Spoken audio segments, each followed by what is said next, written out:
cinquième. Alors, une nouvelle vidéo concernant cette nouvelle séquence sur l'humanisme, la Renaissance et le conflit religieux. Vous avez normalement bien téléchargé le PowerPoint. Vous aviez pour demain à me faire un questionnaire de 10 questions dans le but de préparer donc le jeu télévisé que nous allons essayer de reproduire pour essayer de traiter ce thème de l'humanisme dans cette première séance. Alors, ce ne sera pas une vidéo d'explication de cours classique avec une correction d'exercice, puisque j'aimerais qu'on fasse cette interaction entre questions-réponses avec des élèves qui font présentateurs, des élèves qui font finalement candidats la semaine prochaine en fonction de ceux qui peuvent revenir en classe, essayer de créer un groupe un peu plus large. Donc moi je vais juste vous présenter un peu les documents que vous deviez étudier pour pouvoir créer vos questions de manière à mieux les comprendre, et puis comme cela vous aurez peut-être plus facilement des idées et vous éviterez de tomber dans des pièges, c'est-à-dire poser des questions qui sont un peu compliquées ou des questions qui n'ont pas vraiment d'intérêt par rapport à notre sujet. Donc, comme je vous l'ai dit, une vidéo qui sera donc, alors j'y arrive, ça marche. Donc il vous faut bien entendu la fiche d'activité, c'est important pour pouvoir comprendre. Alors, ça ne veut pas. Bon, tant pis, je vais faire comme ça. Alors, vous avez le document 1 qui est bien sûr une chronologie finalement de la vie de Léonard de Vinci, avec un certain nombre de choses qui concernent sa vie et qui montrent un petit peu son côté humaniste. Alors bien entendu, il va falloir essayer de définir ce que c'est l'humanisme. Donc commencez peut-être par regarder une définition sur Internet, ça pourrait vous aider à voir un peu quel est le thème de notre sujet. Essayez d'éviter de prendre des éléments de sa vie qui ne sont peut-être pas forcément les plus pertinents par rapport à notre thème, sachant que je ne vous demande pas par exemple de poser la question en quelle année est né Léonard de Vinci, hein. Ça n'a pas d'importance. Ce qui est important, c'est les thèmes humanistes qui ont marqué sa vie et qui prouvent que c'est lui-même un humaniste. Donc posez des questions concernant cette thématique-là. Ne posez pas des questions techniques auxquelles vous-même vous auriez du mal à répondre, même si vous avez vu le document, hein. Ce n'est pas la peine de lui dire à quel âge a-t-il fait telle chose. Non, ça décide de calcul par rapport à des années. On est en 5e, l'objectif c'est pas de bloquer les autres, l'objectif c'est d'essayer de trouver des éléments importants qui ont concerné cet homme pendant sa vie. D'accord ?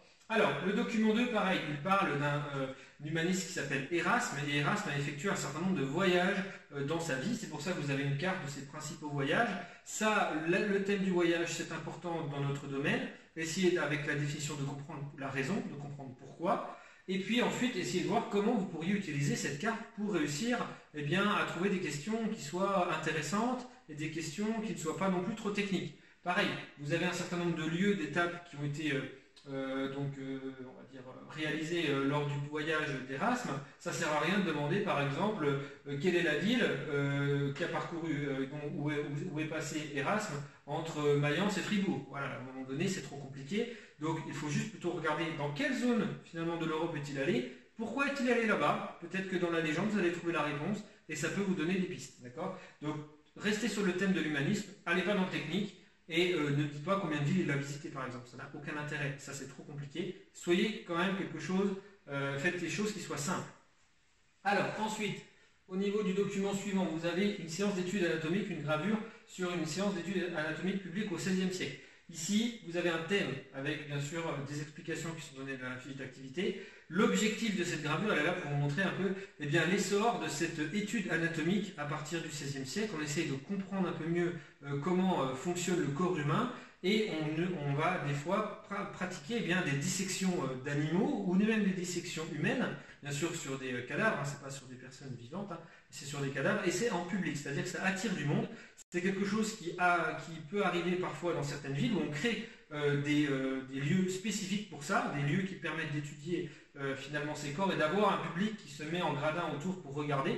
Et vous avez une personne qui en général est un peu un spécialiste, c'est-à-dire c'est quelqu'un qui fait ça régulièrement, qui va donc disséquer certaines parties du corps et qui va tout simplement expliquer ce qu'il est en train de faire en même temps qu'il le fait, de manière à ce que les personnes présentes comprennent et voient exactement ce qui se passe à l'intérieur du corps. Ça c'est quelque chose d'assez nouveau. Il faut savoir que la médecine s'était développée depuis l'Antiquité selon des principes un peu théoriques, et là on essaie de mettre en place tout simplement plus de pratiques, plus de connaissances, on va dire véridiques, la connaissance du corps humain, qui est quelque chose d'assez complexe, qu'on commence à comprendre, qui a encore beaucoup de mystères, surtout à cette époque-là, mais ça reste quand même quelque chose d'assez intéressant. Donc pourquoi ils font ça ? Regardez bien pourquoi on étudie l'humanisme, ça vous donnera des éléments de réponse, d'accord ? Et puis, bien sûr, on aura l'occasion d'en reparler lorsqu'on fera bien sûr le cours entre nous. Alors, ensuite, vous aviez une gravure qui vous montre l'importance de l'imprimerie. Donc le thème de l'imprimerie, pourquoi c'est important, vous avez des explications. C'est un document assez facile à comprendre, donc je pense que vous allez avoir peu de problèmes pour trouver une ou deux questions, pas plus sur ce document, ce n'est pas le document le plus essentiel. Donc 2 questions maximum sur les 10 que vous avez, c'est tout ce que je vous demande sur ce document. Et pour terminer, vous avez un dernier document qui est un texte, qui est un extrait d'un livre qui s'appelle Le Parfait Courtisan de 1528 de Castiglione, et vous avez donc une explication de ce qu'est un bon humaniste en fait. Comment on doit éduquer quelqu'un pour qu'il devienne humaniste. Et donc vous avez un certain nombre de choses qu'il est censé connaître. Grâce à ça, plus si vous le reliez à d'autres documents, vous aurez normalement plusieurs questions qui vont venir en tête. Là, c'est un document où vous pouvez tout simplement poser des questions sur quel thème, quelle chose, à un moment donné, un humaniste doit connaître.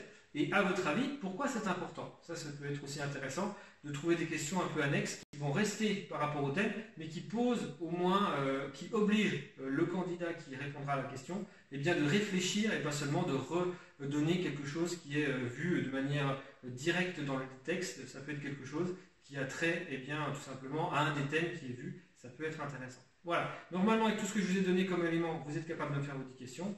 Donc, pour la prochaine fois, vous me faites bien entendu les questions pour le jeu, et puis je vous mettrai la prochaine vidéo bientôt, je ne vous dis pas quand. D'accord? Au revoir.